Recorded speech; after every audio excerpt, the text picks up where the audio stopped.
አቡ ችግር ለኔ ገንዘብ አይደለም። ቆይ ማሪ አንዴ ሰኒ የምትባለው ልጅ ትናንትና ማታ ካደርኩኝ አስገቢኝ ስትምል ነበር። ማንም ያለቅሱ ሳይመንም ያለቅሱ ሳይመን ሳይመን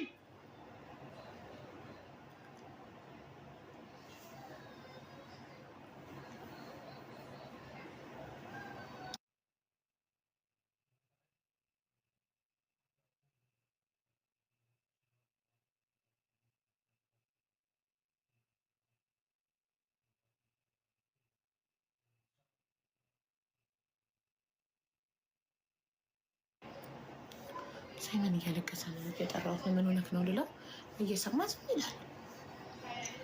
አቡዬ እባክሽ ተጨንቄያለሁ። በቃ ሰኒ ሽሽን አንብቤልሻለሁ። ማሪ አትደጋግሚ። በውስጥ ጽፎልሽ ነበር። አይመጣም እኮ ማሪ። በውስጥ የምጽፉልኝ ሰዎች እኔ ጋር የሚመጣ ይመስላችኋል? አይመጣም እኮ ዝግ ነው። ኢንቦክሴ ዝግ ነው። አቡ ማገሻ አምራጭሽ ይሄን የገዛሁት ማሪ። Why are you crying? Tell me. What? She lied to me. No, she lied to you? Yes. What she said that she will let me order also. She will get me to order. What? She order for herself in the thing. Call her. She did it. So you are crying like a baby because she lied to me. Who promised you? No. No, she have money? Who is she to let you to order? Are she your mother or father? Did she have money? No, she just keep until daddy he will order. Yeah, so no, come. Come, I said. ጨምላካ ትልቅ አይደለ እንዴ አንተ በ10 ዓመትክ እንደጻን ልጅ ልታለቅሰው ለህፃን you promised him? No. But still you said yes. You said that you will. But you buy something too expensive. It's not expensive at all. It's only 16 reals. Simon, do you have your own account or no? I don't have my own account. So just download Temu and you know. እሺ በቃ እንትን እስከምትል እሷ እስከምትመጣ አንድ ታሪክ እንስማ። ለካ ጭቅጭቅ በእንግሊዝኛ ደስ ይላል። ልጆቼ ሮጣብኝ ሳልጨርሰው ማያማል ወይኔ አስሪ ጎንበስ ባል ቁጥር ፍሊተሩ እየጠፋ ሲያስጠላ። ስለሚወዳት እኮ ነው። ታላቅ የዋህ ነው፣ ታናሽ ብልጥ ነው። ወንድ ልጅ የዋህ ነው፣ ሴት ልጅ ብልጥ ናት።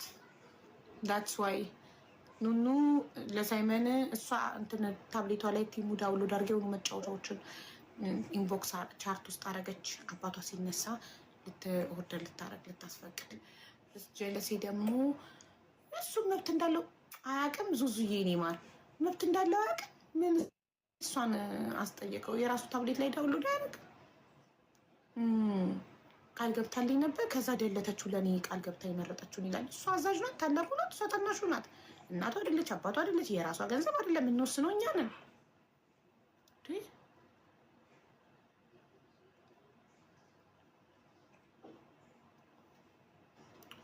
እኔም ታናሽ ትደበድበኝ ነበረ። አው ታናሽ ኃይለኛ ነው። እኔም ታላቅ እህቴ ላይ ኃይለኛ ነበርኩ። ውሽዬ እኔ ማር እኔም ታላቅ እህቴ ላይ ኃይለኛ ነበርኩ። አስታውሳለሁ። እቃ አጣቢ የሆንኩ ቀን እኔ እቃ ማጠብ ተረኛ የሆንኩ ቀን እጠቢልኝና ነገ እኔ ቤት አጽድቼ እቃ አጥባለሁ። አሁን እሷ ቤት ጽዳት ከሆነ ተረኛ፣ ቤት ማጽዳት ከሆነች እኔ 3 ነን። እኔ እቃ ማጠብ ከሆንኩኝ አንዷ እህቴ ደግሞ ወጥ ሰሪ ትሆናለች ምሳ እና ወጥ ትሰራለች። እንጀራ በቀን በቀን አይጋገርም። ወጥም በቀን በቀን ነው የሚሰራው። በቀን አንዴ ነው የሚሰራው። በቃ ከዛ ምሳና እራት ይበላል አንዴ። እንደ ላጤ ቤት 2 ድስት አይጣድም ትላለች እናቴ። ለምሳ የበላነውን የተረፈውን ወጥ ነው እራት ላይ አሙቀን የምንበላው። እና እንትን እላታለሁ እጠቢልኝ እላትና ከዛ በነጋታው ትናንት አጥቤልሻለሁ ዛሬ አንቺን እክዳለሁ። እምቢ እላትና እሷ ታጥባለች። ተመልሳ ደግሞ ታምነኛለች በሌላ ቀን።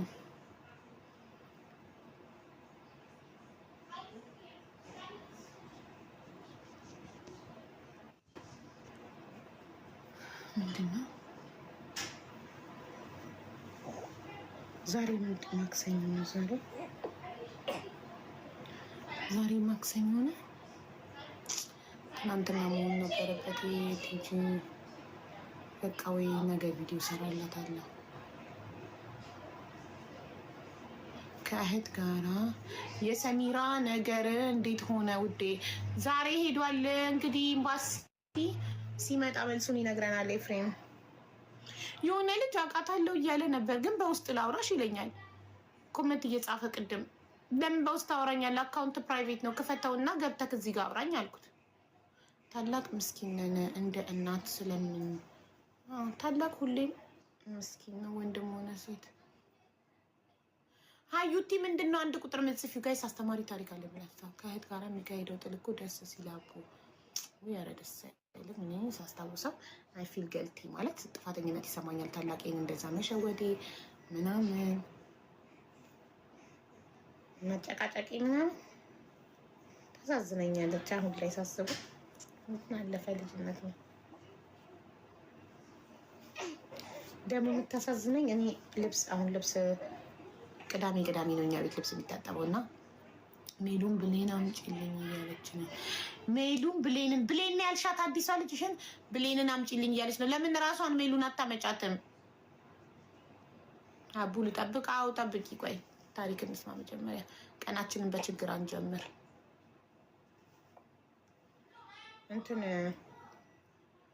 አዋ አቡዬ ልታመጫት ነው? እሳይ ጎበዝ፣ አምጫት። ኧረ በእናትሽ ትምጣ። አንድ ላይ ይደጉ። እህትማማቾች ተነጣጥለው አይደጉ። አንድ እዚህ አይሆኑ። ሁለቱም ከእናትና ከአባታቸው ጋር ይደጉ። ራሷን ነው የምትመስለው ደግሞ። እሳይ ደስ ሲል እህት መጣላት። ስንት ዓመት ነው የሚለያዩት የሚበላለጡት?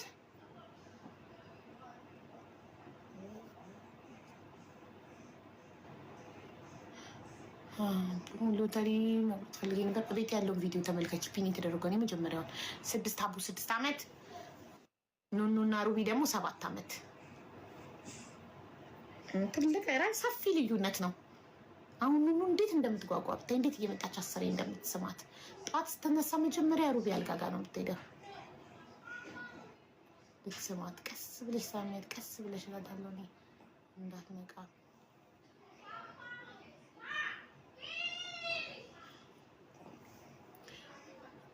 እንዴ ነገርኩሽ እኮ አቡ ሎተሪ ፈልጌ ነው የምትይው ልጅ ሀቅን እንጂ ሰውን አትከተል የምትይው። አማርኛ አይገባሽም? በአማርኛ እየጻፍሽ እንዴ? ቤት ያለውን የመጀመሪያ ቪዲዮ ተመልከቺ። በደንብ አብራርቼ ቁጥር አስቀምጬ ስቴፕ ምን ማድረግ እንዳለብሽ ተናግሬ ቪዲዮ ሰርቼ ፒን አድርጌ ያለው እያልኩሽ ነው እናቴ። እሺ ጻፉ። አስተማሪ ታሪክ አለኝ ብላችሁ። የፍቅር ታሪክ አለኝ። የፍቅር ታሪክ አንፈልግም፣ አስተማሪ ታሪክ ነው የምፈልገው። ሜሉም ስደውል ታሳዝነኛለች እህቴ ስትላት አበር ልብላ ቶሎ አምጫት በእናትሽ።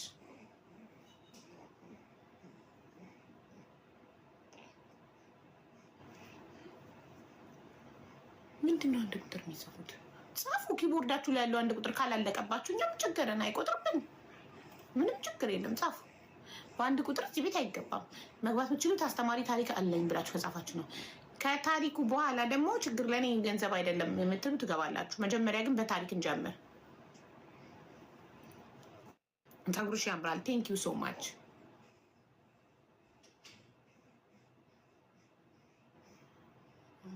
አቡ እባክሽ አስገቢኝ፣ የማጋራሽ ታሪክ አለኝ፣ ግን እርዳታሽም ያስፈልገኛል። የገንዘብ ከሆነ አልችልም ማሬ። እሺ አስተማሪም ፍቅርም ነው አቡ። ቲጂ አምነን። እሺ ነይ አስተማሪ ነው ካልሽ እሺ። ኪያ ተናግረሽ ታሪክ ነው ማስታ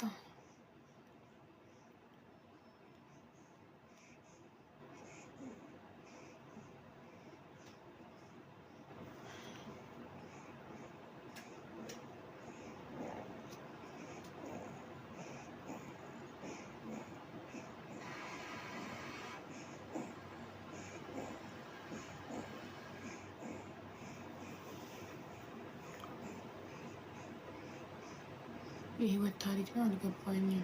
ያ ኪያ ምንድን ነው ታሪክ ነው መናገር የፈለግሽው? 187,000 ፎሎ አለሽ። እባክሽ አስገቢኝ። ታሪክ ከሆነ ኦኬ፣ ገንዘብ እርዳታ ከሆነ ግን አልችልም። ቁጭ ብዬ እርዳታ መሰብሰብ አልችልም። 2 ኩላሊቷ ፌል ያደረገባት ልጅ አለች ቤይሩት የታመመች፣ የእሷ እርዳታ አለብኝ። ስለዚህ ሌላ እርዳታ ማስተናገድ አልችልም። ታሪኬን ተናግሬ ብቻ ህዝቡ ብቻ ይስማኝ ካልሽ ይኸው አስገቢኝ። እርዳታ አለብኝ። ስለዚህ ሚውት አድርገሽ ድጋሚ አብሪው እንዲሰራ እንዲስተካከል። ሚውት አድርገሽ ስታበሪ ይስተካከላል።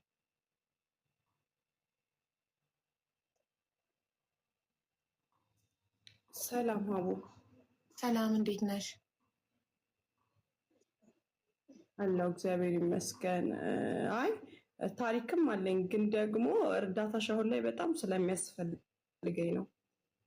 እኔ አልችልም ማለት የገንዘብ እርዳታ ማስተባበር አልችልም። ዝም ብዬ ሰምቶ ህዝቡ አካውንቴን ልስጠውና ይርዳኝ ካልሽ መብትሽ ነው። አዎ ሳትወልጂ በፊት በጣም እየጻፍኩልሽ ነበረ። ሌሎች ልጆችም ኪያን እሺ ከወለድኩኝ በኋላ አስገባታለሁኝ እና አወራታለሁ፣ ግን አሁን ላይ ምንም አይነት ነገር ማድረግ ስለማልችል ነው ብለሽ ነበረ። ለዛ ነው አሁንም ደጋግሜ የጻፍኩልሽ። እኔ አላስታውስም እናቴ እንደዛ ማለት። ሪከርድ አለሽ? አዎ ብዙ እንደዚህ አይነት ታሪኮች። አይ ሪከርድ አለሽ? እንደዛ ስል ስክሪን ሪከርድ አለሽ? አይ ብዙ እንደዚህ አይነት ነገሮች ስለሚመጡ ላታስታውሺ ትችያለሽ። ግን አሁን ላይ በቃ ማለት የሆነ ወይ አላስገባሽኝም እኮ ልጆቹ ሲጽፉልሽ የገንዘብ እርዳታ ነው ታማን ያለችው፣ እጇን ሰርጀሪ መሰራት አለባት እና ልጆቿን ብቻዋን ነው የምታሳድገው ምናምን ብለው ልጆች ጻፉልሽ ከስር። ከዛ እንደዛ ከሆነ አሁን የገንዘብ እርዳታ ምንም አይነት ነገር አላደርግም፣ ግን ከወለድኩኝ በኋላ ግን መምጣት ትችላለች ብለሽ አልሽ። ኔቨር አላልኩም ውዴ፣ ግን ምንም ችግር የለውም። ተናገሪ፣ እኔ እናት ተናገሪ፣ ታሪክሽን እንስማና። ይሰማል አይደል?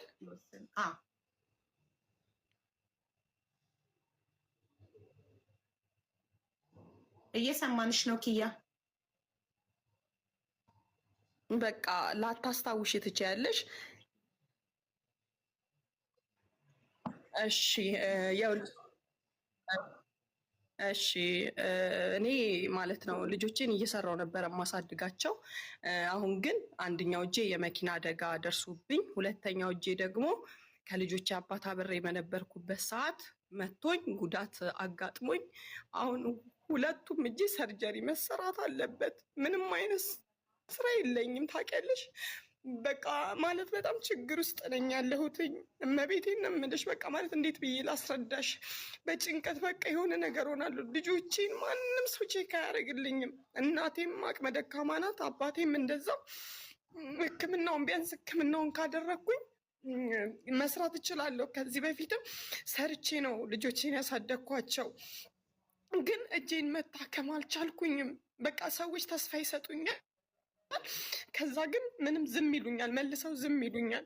እና አቃተኝ። አሁን አቃቴ። በቃ በጭንቀት ጭንቅላቴ ሊፈነዳ ነው። ልጆቼ እኔ የሆነ ነገር ከሆንኩኝ ልጆቼ ሜዳ ላይ ነው የሚወድቁብኝ። ማንም የላቸውም።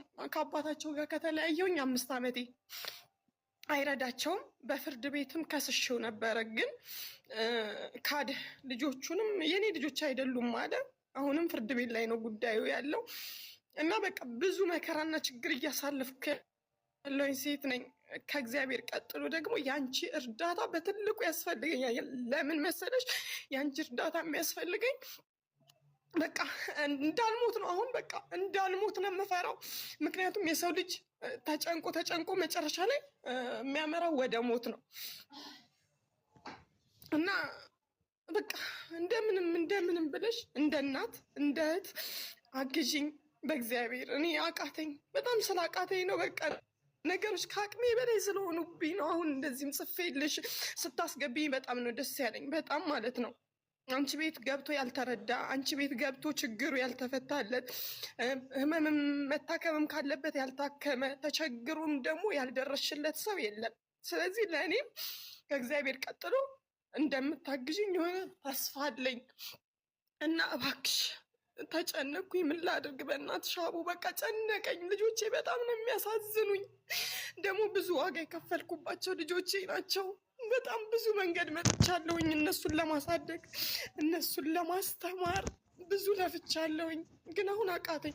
ምክንያቱም ጤና ከሌለሽ መስራት ካልቻልሽ ልጆችሽ መብላት አይችሉም፣ መማር አይችሉም፣ ጎዳና ነው የሚወጡብሽ። ልጄ ወንዱ ልጅ 11 ዓመቱ ነው። መስከረም ሲመጣ 12 ዓመት ይሞላዋል። እሱም ከኔ ጋር አሁን ተጨነቀ። ሌሊት እኔ እንቅልፍ የለኝም። ሳለቅስ ተነስቶ አብሮኝ ቁጭ ብሎ ነው ልጄ የሚያለቅሰው። እና እባክሽ እባክሽ በቃ የምትችይውን አድርጊ ሀቡ። እግዚአብሔር ምስክሬ ነው። እኔ በጭንቀት ልሞት ነው። በተደጋጋሚ ቪዲዮ ሰራለሁኝ፣ የሆነ ነገር እሞክራለሁኝ። ከዛ ግን ምንም እየተሳካልኝ አይደለም። ምንም ነገር ነው የምልሽ። በቃ እጄን በጣም ያመኛል። አሁን ለልጆቼ እንደዚህ ሽንኩርት ከትፌ ማብላት እያቃተኝ ነው። ይሄ ልብስ ማጠብ ለልጆቼ የሆነ ነገር መስራት ምናምን አይደለም። እሱም ታዩ ከአመት በፊት ምናምን የቆመ ነገር ነው። ለምን እጄን በጣም ህመማ አለው። ከመኪናው አደጋ ደግሞ በበለጠ እሱ የመታኝ በጣም ከባድ ጉዳት ስለሆነ ህመም አለው። ካልታከምኩኝ ድኜ ለልጆቼ መስራት አልችልም። እና ምን ላድርግ? ጨነቀኝ፣ በጣም ጨነቀኝ፣ አቃተኝ፣ ከበደኝ፣ ህይወት ከበደኝ። ወጣት ነኝ፣ በቃ ደህና መሆን መስራት የምችል ልጅ ነኝ። ለልጆቼ ምንም ነገር ማድረግ የምችል ልጅ ነኝ። ግን ጤና ከሌለ፣ የሰው ልጅ ጤና ከሌለው ምንም ነገር ማድረግ አይችልም። ደህና በሆን ሰው ቤት እንጀራ ጋግሬ ልብስ አጥቤ ምንም ነገር አድርጌ እንትን እላለሁኝ፣ ሰራ ነበረ። ሌላም ሰው አስገብቶኝ ነበረ የሆነ ላይቭ ላይ፣ ግን ምንም መልስ ሊሰጠኝ አልቻለም። የሆነ ትልቅ ተስፋ ሰጥቶኝ እጅሽን ትታከሚያለሽ፣ አይዞሽ፣ ከጎንሽ ነን ምናምን ካለኝ በኋላ ዝም አለኝ።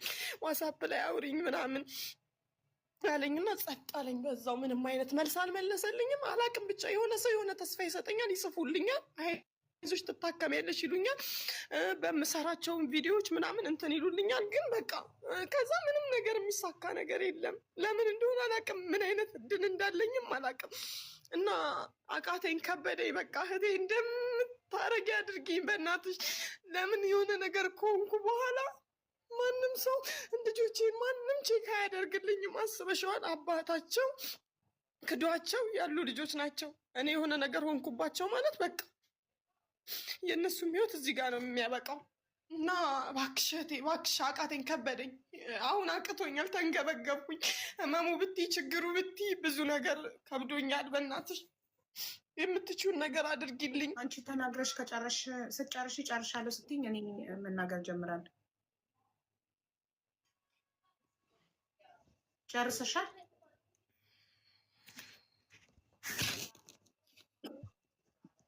ኪያ፣ የመጀመሪያ ጥያቄ የገጨሽ መኪና አላሳከምሽም? የገጨሽ መኪና በህግ አልተጠየቀም? አላሳከመሽም? የገጨሽ ባለ መኪና?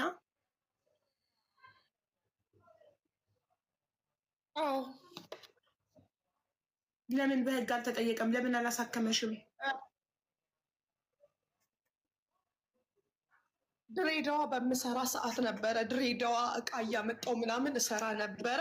በዛ ሰዓት ከሌሊቱ 10 ሰዓት ነበረ አደጋው ማለት ነው። እና አይሱዚ መኪና የቲማቲም መኪና ነበረ የገባብን መኪናው ላይ። 2 ዓመቱ ነው አደጋው፣ 2 ዓመት ሆነው እና ምንም አይነት ገዛም ሆነ ምንም አይነት ማሳከም አላደረገልኝም። ለምን? አደጋው ሌሊት ስለነበረ። እኛ ያለንበት ደግሞ በጣም መኪናው ዳሜጅ ሆኖ ነበረ በሰዓቱ። ቀጥታ ሰዎች ሌሊት ስለነበረ እዛ ጋር የነበሩ ሰዎች ደርሰውልን ገደል ነበር የገባው መኪናው። ሁላችንንም ለማትረፍ ወደ ሆስፒታሉን የወሰዱን። ከዛ ሆስፒታል እዛ ድሬዳዋ ሆስፒታል 19 ቀን ታከምኩኝ። ያው የሕክምናም ስህተት አለ። ሰርጀሪም ተሰርቻለሁ። 3 ጊዜ ምናምን ሰርጀሪ አድርጌያለሁ እጄ ላይ። ግን ባለመኪናውን ማግኘት አልቻልንም ሌሊት ስለነበረ። አልተገኘም ባለመኪናው ነው? አዎ ሌሊት ነበረ። የቲማቲም መኪና ነበረ። ሌሊት ስለነበረ አደጋው የተፈጠረው መኪናው አልተያዘም በሰዓቱ። እኛን የማዳን ርብርብ ላይ ነበረ ህዝቡም የነበረው። እሺ ባለቤትሽስ የመታሽ? እሺ ባለመኪናው ጠፋ፣ አላሳከመኝም። አንድ እጄን መኪና የገጨኝ ጠፋ፣ አልተገኘም፣ አላሳከመኝም። ኦኬ። ሁለተኛው እጅሽስ ባልሽ የደበደበሽ እሱም አላሳከመሽም? ለምን? እሱም በህግ አልተጠየቀም? እሱም ጠፋ? አረ በሰዓቱ ጭራሽ ምንም አልተጠየቀም። ምክንያቱም እኔ የዛን ጊዜ ልክ እጄን እንደመታኝ ብዙ ጊዜ በእርግጥ በጣም እንጣላለን። ከዛ እኔ እጄን ሲመታኝ ምንድን ነው ያደረግኩት? ልጆቼን ይዤ ከዛ ቤት መውጣት ነበር የነበረብኝ። ምክንያቱም ምንም እሱ ጋር የቀረኝ ነገር የለም ነበረ። እሱ ጋር ከቆየሁኝ አንድም መሞት አንድም በቃ ማለት ምንም አማራጭ የለኝም ታውቂያለሽ። እና ከእሱ ቤት ወጥቼ ቀጥታ ወደ ናዝሬት ነው የመጣሁት። እኔ አርሲ አቦምሳ ልጅ ነኝ። በጣም እፈራዋለሁ። ለምን በህግ አልጠየቅሽም? ጥያቄ አልከሰስሽም? በሰዓቱ ምንም አልከሰስኩትም። በሰዓቱ ምንም ነገር አላደረግኩኝም። ሰዎች የሆነ ነገር እንዲያደርጉልኝ እንደዚህ ህግ ምናምን አማክሬ ነበረ። ግን እሱ በቃ እንደዛ ካደረገኝ በኋላ ከከተማውም ላይ ዞር አለ። እኔ እናቴ ቤት ነው የሄድኩትኝ። እንደዛ አድርጎኝ ወደ እናቴ ቤት ነበር የሄድኩትኝና በወጌሻም ሐኪምም ምንም እንትን አለ። ግን በሰዓቱ ምንም ሳንቲም ስላልነበረኝ ህክምና አላደረግኩም። ለዚህኛው እንጂ ምንም አይነት ህክምና አላደረግኩኝም። ወጌሻ ብቻ ነበረ ተደጋጋሚ። እሱን በህግ ለምን አልጠየቅሽውም? ዛሬ ላይ እንዲህ ከምትሆኚ እሱን ህግ ያስገድደው ነበር። አንደኛ እንዲያሳክምሽ፣ ሁለተኛ ልጆቹን ካደ ብለሻል። ከካደ ዲኤንኤ ምርመራ እንዴት አይደረግም? አሁን ደግሞ አንድ የሆነ ሶሻል ሚዲያ ላይ እንደዚህ አናግሬ ቀርብ አላለም። ፍርድ ቤት ዝም አላለም። ዲኤንኤ ምርመራ ነው የተባለው። እኔ ደግሞ ዲኤንኤ ምርመራ አቅም የለኝም። ዲኤንኤ ምርመራ ለማድረግ ምንም አይነት አቅም ስለሌለኝ አንድ ሚዲያ ላይ እንደዚህ ደውዬ አቅርቡኝና ልጆቼን ክዶ ነው አባታቸው እና እስቲ ዲኤንኤ ያስመርምሩልኝ ብዬ ቀረብኩኝ ሚዲያው ላይ። ሚዲያውም እሺ ብሎ ተቀበለኝ። ግን አሁን እሱ ፍርድ ቤቱ ማዘዣ አውጥቶበታል። ዲኤንኤ እንዲመረመር ሊገኝ አልቻለም፣ ጠፍቷል። በተደጋጋሚ እየፈለጉት ነው። አቃቢ ሕጉም ማዘዣ አውጥቼበታለሁ እየፈለግኩት ነው ብሎኛል። ሚዲያውስ የደወልሽው ሚዲያ ምን አሉሽ? ይምጣ ነው እሱ ይምጣ ብለዋል። ይምጣና እሱ መጥቶ እዚህ ጋር ናሙና ሲሰጥ ነው። ናሙና ሰጥቶ ከልጆቹ ጋር ፈቃደኛ ሆኖ አቀረብሽ? አቅርበውኛል እኮ አቅርቦኛል። ሚዲያው አቅርቦኛል። የሆነ እርቅ ሚዲያ ነው። በዩቱብ እኮ ተላልፏል። የኔ ፕሮግራም እርቅ ማዕድ እርቅ ሚዲያ እንትና እንዳልክ ሚዲያ ላይ ነው የቀረብኩት እኮ። እርቅ ማዕድ ነው የፕሮግራሙ ስም። እርቅ ማዕድ ነው የሚለቀቀው ደግሞ ሳሚ ስቱዲዮ ዩቱብ ቻናል ላይ ነው። መቼ ነው ኢንተርቪው የተደረግሽው? እዛ ላይ ቆየ። ቢያንስ 2 ወር አለፈው ይመስለኛል። 2 ወር አልፎታል። አሁን በሱ ምክንያት ነው የዘገየው እንትኑ ምርመራው፣ ዲኤንኤ ምርመራው። ኦኬ፣ እነሱ በእነሱ ገንዘብ ሊያስመረምሩ እሱ መጥቶ ናሙና መስጠት አለበት ነው አይደል?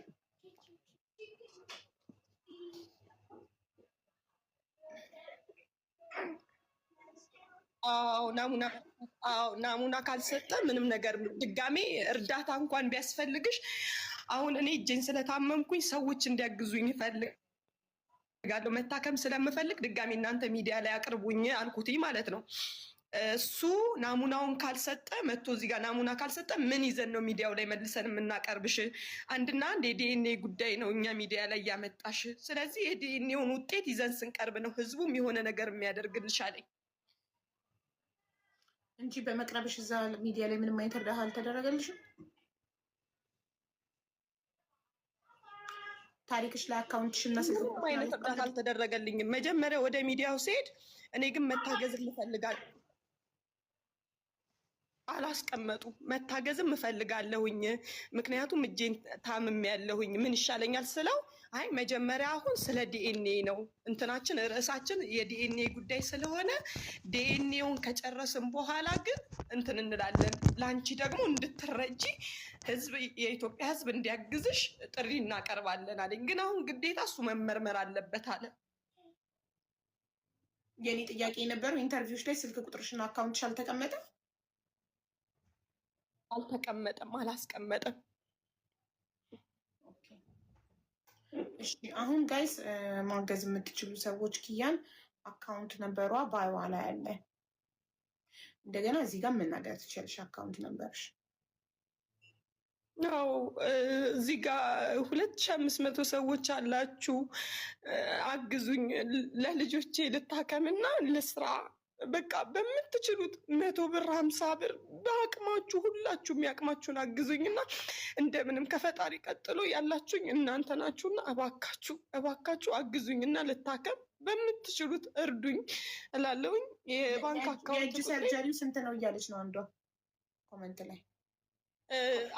አንደኛው እጄ ከ200 ሺህ ብር በላይ ያስፈልጋል የተባልኩት። ለአንደኛው እጄ ደግሞ ሰርጀሪው ስለሚከብድ ምክንያቱም ሰርጀሪውን ከተሰራው በኋላ ለማገገም 1 አመት ይፈጅብኛል። እንትን መጥፎ ቦታ ነው ያለው አለ ጉዳቱ ዶክተሩ ሲነግረኝ ማለት ነው።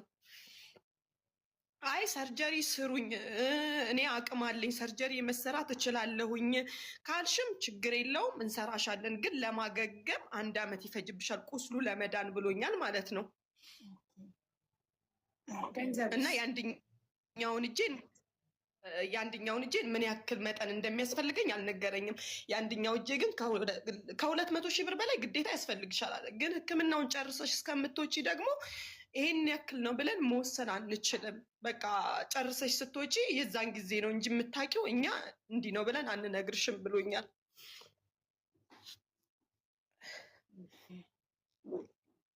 እሺ ጋይስ አካውንት ነምበሯ ባይዋ ላይ ያለ ፕሮፋይሏ ላይ ታሳየን እያሉ ነው። ሀቡ ቪዲዮ ከፍቼ ቤቷ አይ ማሬ አይ እኔ አካውንቴ ሴንሲቲቭ ነው ይዘጋል። ቤቷ እየገባችሁ ፖስት አድርጋለች ፕሮፋይሏ ላይ እየነካችሁ አካውንቷን እየገባችሁ ቪዲዮቿን ፖስት አድርጋለች እያሉ ነው ኮመንት ላይ እና ደግሞ ፕሮፋይሏ ላይ ባይዋ ላይ ደግሞ አካውንት ነምበር ማስቀምጥ አለ ነምበሯን አስቀምጣለች። ብዙ ሰዎች ታሳይ ብለው እየጻፉ ነው። እኔ ቤት ገብታችሁ ግን ማለት ነው ቪዲዮ የሰራሁት ቪዲዮ አለ። ስትራይክ ስላለብኝ ዋርኒንግ ስላለብኝ አሁን ዋርኒንግ ይሰጠኛል። ገባሽ? ለዛ ነው እና የመጨረሻ እንትን ላይ ነው ያለሁት፣ ስትራይክ ላይ ነው ያለሁት። አካውንት ሽሽች በምን አካውንት? ቲክቶክ አካውንቷን ስንት ያወጣላታል? አንድ ፎሎ በአንድ ብር ትገዟታላችሁ። 183,000 ነው ያላት። አንድ ፎሎ በአንድ ብር ብትገዟት 183,000 ይመጣል። የሚገዛሽ ሰው ብታገኝ ትሸጫለሽ? እሸጠዋለሁ። ምክንያቱም ለልጆቼ ቢያንስ እኔ እስከምታከም ለልጆቼ ምንም ነገር ያደርግልኛል። እሺ እና እንዴት 183,000 ፎሎ ልታገኝ ይቻልሽ? ቪዲዮ በየቀኑ ትፖስቻለሽ? ቪዲዮ እየሰራሁ የነበረ በቃ እንትን ከተመረመርኩ የኤምአርአይ የአልትራሳውንዱን የራጁን ውጤት ካየሁኝ በኋላ ሰዎች ግዴታ እንዲያግዙኝ ስለምፈልግ ቪዲዮ እየሰራሁኝ ከ3 ወር ምናምን 3 ወር አልሞላውም 183,000 ከገባ ማለት ነው። አክቲቭ ነው ማለት ነው አካውንቷ። መግዛት የምትፈልጉ ከሆነ ትሸጥላችኋለች። አዲስ ከፍተና ፎሎ እናደርጋታለን። እሺ በተረፈ ደግሞ ባይዋ ላይ አካውንት ነንበሯ አለ። እባካችሁ ማገዝ የምትችሉ በጠቅላላ አካውንቷን ከፕሮፋይሏ ላይ እየወሰዳችሁ አቅማችሁን አድርጉ።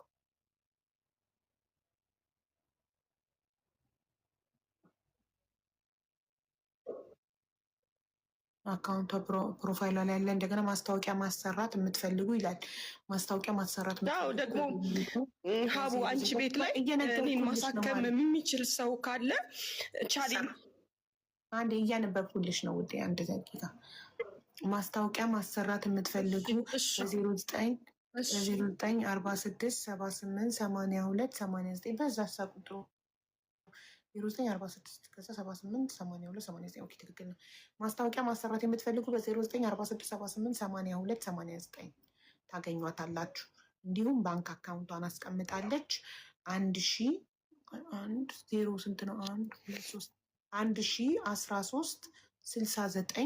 11136954 ነው የባንክ አካውንቷ። ስልክ ቁጥሯም የባንክ አካውንቷ አይደለም 1013 ተሳስቻለሁ። እንደዛ እስቲ አንቺ በይላ ስትናገሪ ያው እስቲ 1010 ቆይ አደምጠኝ ያልኩትኝ እኔ 11136954 እንዲህ እኮ ነው ያልኩት። 19 አዎ ልክ ነሽ። እኔ ምናልባት አንቺ አንድ እየነጣጠልሽ ከሆነ የምትናገሪው እኔ የምናገረው እንደዛ ነው። 11136954 ከአባዮች ላይ ከፕሮፋይልሽ ላይ እያነበብኩ ነው የተናገርኩት። አዎ ትክክል። እሺ እሺ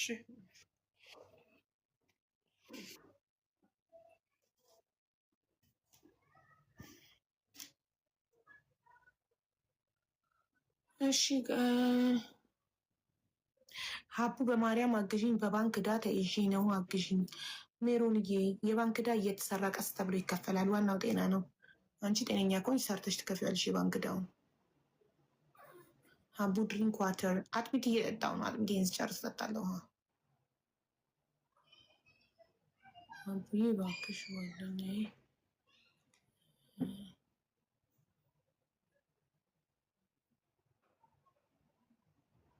እሺ አስተማሪ ታሪክ አለኝ ብላችሁ ጻፉ።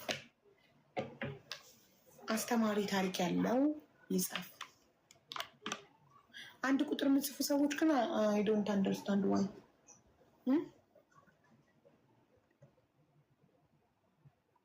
በርዶብኝ ነው እኮ ላይ ትኩስራት ቤት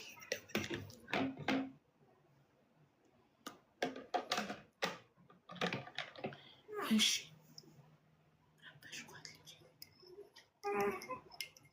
እባክሽ እባክሽ ምንድን ነው? እሺ መግባት የሚፈልግ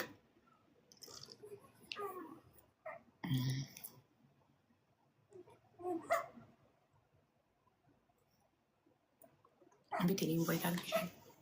እንትናስ ማለት ነው ነበር ስሟ ሀጅራ የታለች?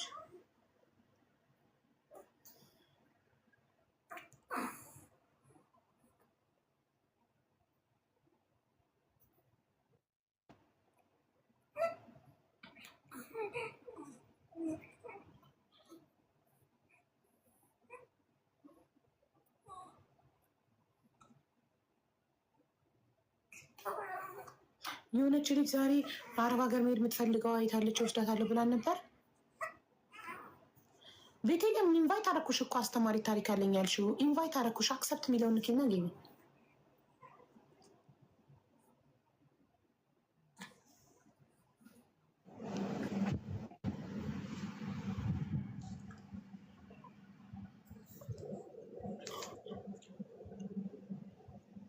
አቡዬ እንዴት ነሽ?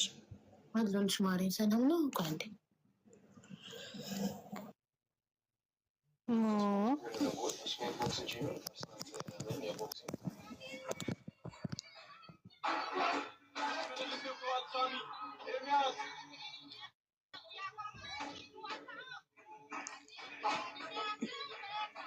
አቡ ወይ እንዴት ነሽ? ሰላም ነው? ቤትዬ ማንን ነው? ምን ሆና ነው ቤቷን ይው የምትይኝ?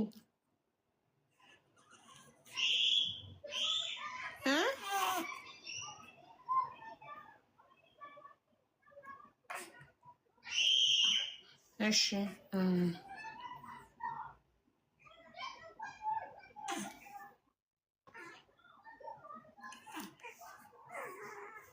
እሺ ቤቴለም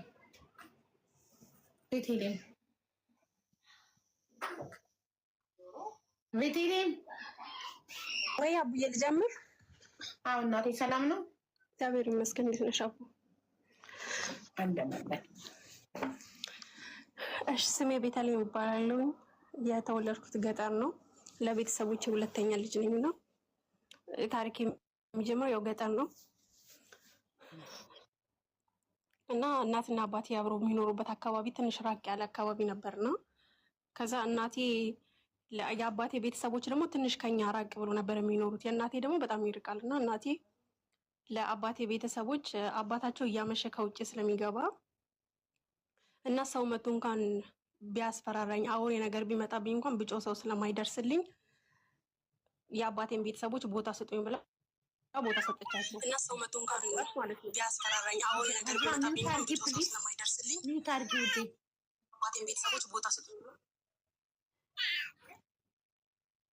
እና እግዚአብሔር ይስጣቸው በወቅቱ ቦታ ሰጧት። እና ታላቅ ወንድሜና እናቴ የሳር ቤት ሰሩበትና ገባንበት ማለት ነው። እና በሰዓቱ አባቴ በጣም ይጠጣል፣ ውጭ አምሽቶ ነው የሚመጣው እና በተወሰነ መልኩ እንደዚህ አይነት ነገሮች ነበሩ። ከዛ እኔ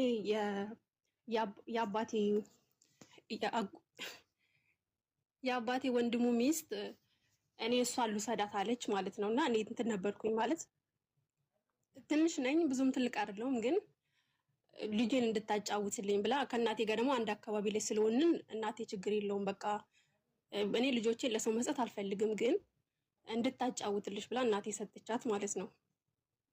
እና እሷ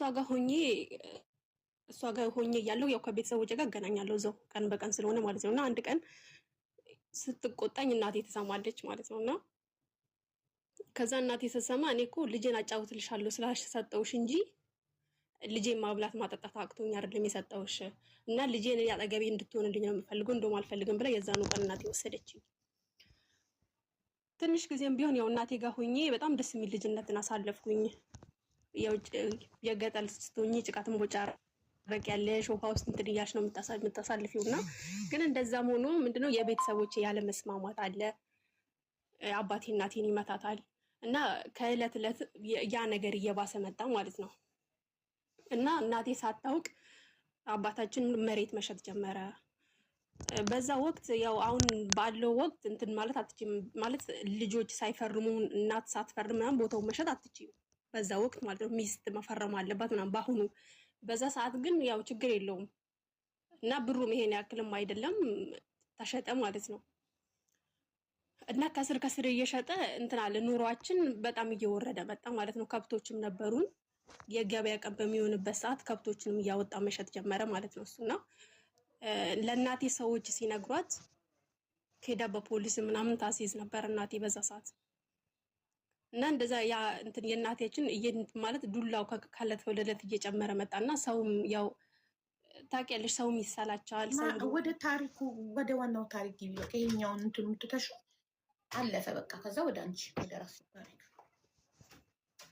እኮ ታሪኩ የተያያዘ ነው አቡዬ ለዛ ነው ይሄኛው እንትኑ የእናትና አባትሽ ታሪክ ነው ያንቺ አይደለም። ያንቺን ታሪክ አንቺ ካደግሽበት ጊዜ ጀምሮ ኦኬ። እኔ ብዙም እዛ አልኖርኩም። እኔ የ8 ዓመት ሆኜ ከዛ 8 ዓመት ሆነኝ እኔ ወደ አዲስ አበባ መጣሁ ማለት ነው።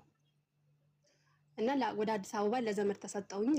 አባቴ ያው በኑሮ ሁኔታ ኑሯችን እየወረደ ሲመጣ የእናቴ ቤተሰቦች አዲስ አበባ ነበሩና እኔ ለነሱ ተሰጠው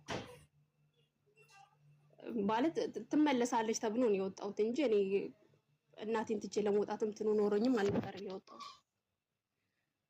ከዛ ወጣሁኝ። ግን እዛ ያለሁበት ቦታ ላይ እኔ መግባባት አልቻልኩም። ምክንያቱም እኔ ቋንቋ አልችልም ከልጆች ጋር እንትን ብዬ እንትን ማለትም አልቻልኩም። ከዛ ዘመድ ጋር ኖርኩኝ። ዘመድ ጋር ነበር ስኖር የነበረው። የማታ ትምህርት ገባሁኝ። ቋንቋ ማለት አዲስ አበባ አማርኛ አይደል እንዴ የሚነገረው ቋንቋ? እኔ ገጠር ላይ ኖርኩት። እኔ የምችለው አማርኛ አይደለም። ቋንቋ ነበር የምትናገሪው? እኔ ኦሮምኛ ቋንቋ ነው የምችለው። ስለዚህ አዲስ አበባ ስትመጪ አማርኛ ተቸገርሽ ዘመድ ጋር ስትመጪ? ልጆች ጋር መግባባት ማለት ዘመዱ ታውቃለች፣ እሷ ታውቃለች፣ ግን ልጆቹ አያውቁም። ልጆች ጋር መግባባት አልችልም። ስለዚህ አክስቴ የእናቴ አክስት ናት። ሁሉም ቦታ እሷ የምትሄድበት ቦታ ላይ ይዛኛ የምትሄደው ማለት ነው። እዛ 5 ዓመት ተቀመጥኩኝ ከነሱ ጋራ። 5 ዓመት ስቀመጥ የመስማማት አልቻልም እና እኔ ትቼ ወጥቼ ሰው ቤት መስራት ጀመርኩኝ።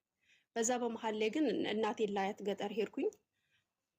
ከዛ ተመልሼ ሰው ቤት መስራት ጀመርኩ ማለት ነው።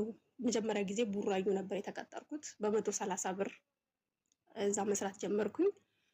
ከዛ ደግሞ ትምህርት የማታ ስማር ስለነበረ ትምህርት የምማረው ሽሮ ሜዳ ስለነበረ ከዛ ወጥቼ ወደ ሽሮ ሜዳ መጣሁኝ እና እዛ ስሰራበት የነበረው ሰው 200 ብር ነበር የሚከፈለኝ። ግን በረዶ ሸጣለሁኝ። ይሄ ስራ የቤቱን ስራ ከጨረስኩኝ በኋላ ጀላቲ ማለት ነው በረዶ እንትን ያልኩ ትምህርት ቤት ፊት ለፊት እየወሰድኩ ሸጣለሁኝ። ከዛ ተመልሼ ደግሞ 9 ሰዓት ላይ ደግሞ ተመልሼ እጄ እንትን እላለሁ። ከዛ ልጆች አሉ። እንጀራ በመጋግርበት ቀን ደግሞ ሌሊት ነው የምነሳው እና በላቀች ምጣድ ነበር እንጀራ ስጋግር የነበረው። በዛ መሀል ሁሉ ግን የቤተሰቦቼ ነገር ነበር የሚያስጨንቀኝ። ምክንያቱም እናቴ ጥሩ ነገር ላይ እንዳልሆነች አውቃለሁኝ። ጥሩ ነገር አይደለም የተፈጠረው እኔ ከመውጣቴ በፊትም ማለት ነው። እና ሁሌም እሷን አስታውሳታለሁኝ። እና በዛ መሀል እንትን እያለሁኝ ያው መስተንግዶ ጀመርኩ ማለት ነው። ትምህርቱን አቋርጬ መስተንግዶ ጀመርኩኝ። እሺ። እና መስተንግዶ እየሰራሁኝ በጣም ተንከራተትኩ ማለት ነው። ሀገር ለሀገር ማለት ከቤተሰብም ጋር አልገናኝም።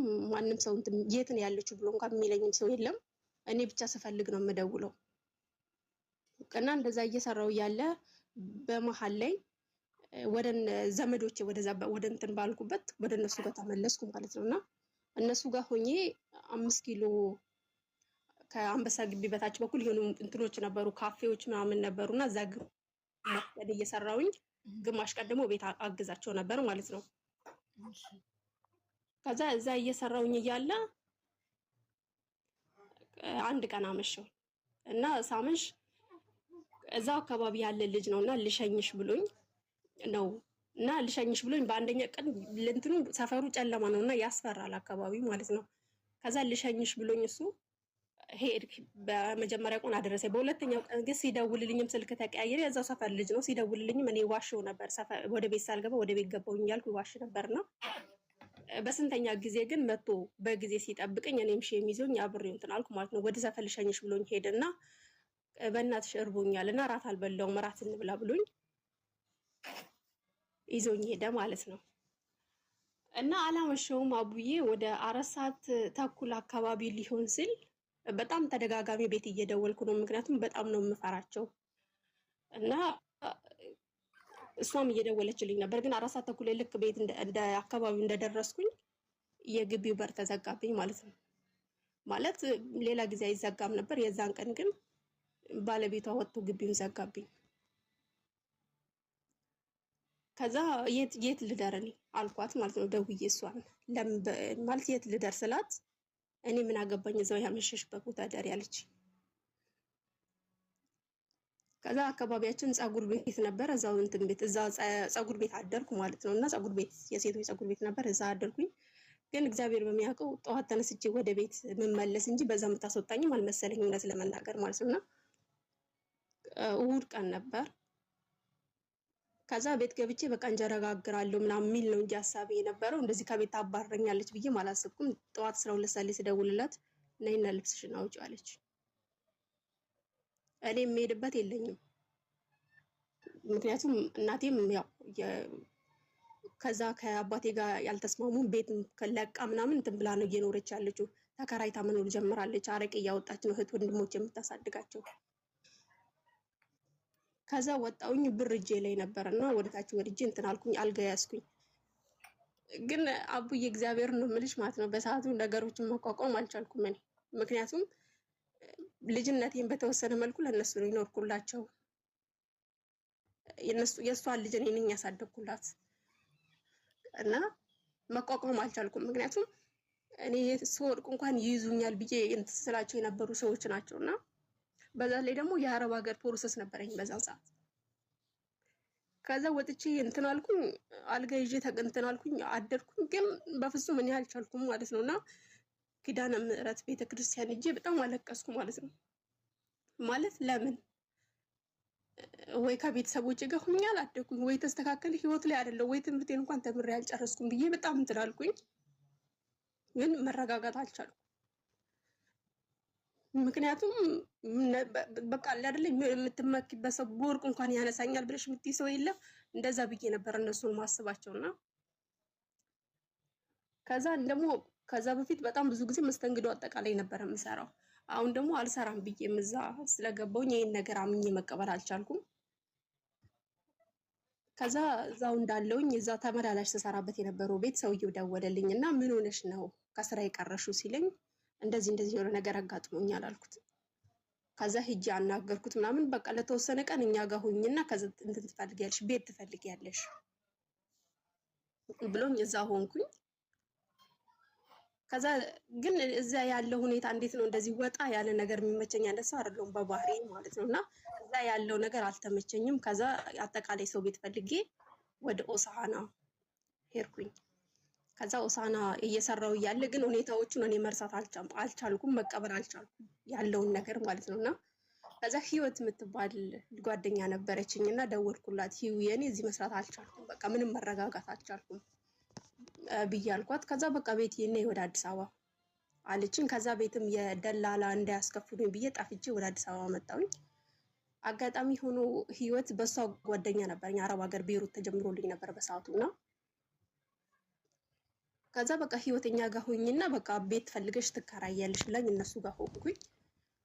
በዚህ አጋጣሚ በጣም ነው ማመሰግናት። በጣም ባለውለታዬ ናት። በቸገሬ ሰዓት አብራኝ የነበረች ልጅ ናትና ከዛ እዛው እነሱ ጋር ሆኜ ሰው ቤት እንትን ተመላላሽ ፈልጌ ገባሁኝ። ግን እኔ እንትን አልቻልኩም ማለት ያ የገጠመኝን ነገር መቋቋም አልቻልኩም እና ስራ ብገባም ከስራ ያስወጡኝ ጀመረ። ከዛ ህይወትን ያስጀመረችልኝ ልጅ ደግሞ 4 ወር ይቀራት ነበር እኔን ልትወስደኝና ወደ ኢትዮጵያ ልትመጣ እሷ። ከዛ እሷ ነገረቻት እና ያለውን ነገር በቃ 2 ወሩን እኛ ጋር መጣ ቋንቋ ትልመድ፣ ሰዎቹ እኛ ጋር መጣ ቋንቋ ትልመድ፣ 2 ወር እንቀንስላታለን አሉኝ። ስራ ስገባም አይሆንም የሆነ አንዳንድ ነገሮች ሲጨልሙብሽ ባንዴ ነው የሚጨልሙብሽ እና አልሆነልኝም። እንደዛ ያልኩኝ ግን ያው 2 ወሩ አልቆ ፕሮሰስ የመጥቶልኝ ወደ ቤይሩት ሄድኩኝ እና ወደ ቤይሩት ሲሄድ እንኳን ቤተሰቦቼን እናቴን እንኳን ቻው አላልኳትም ነበር በዛ መሀል ሲሄድ ማለት ነው። ተመልስቼ ወደ ቤይሩት ሄድኩኝ። እግዚአብሔር ይመስገን ያ ጥሩ ቤት ገጥሞኝ እዛ ሰራውኝ። 2 ዓመት 3 ዓመት ማለት 2 ዓመት ገብቼ የገባሁበት ቤት ሴትዮዋ አሮጊት ናት። በጣም ታመመች። ትታመም ነበር። የትልቅ ሰው ናት፣ ትታመም ነበር። ይብስ ደግሞ ታመመች እዛ እኔ ያለውኝ እና በጣም ከባድ ነበር። አቡዬ ጡት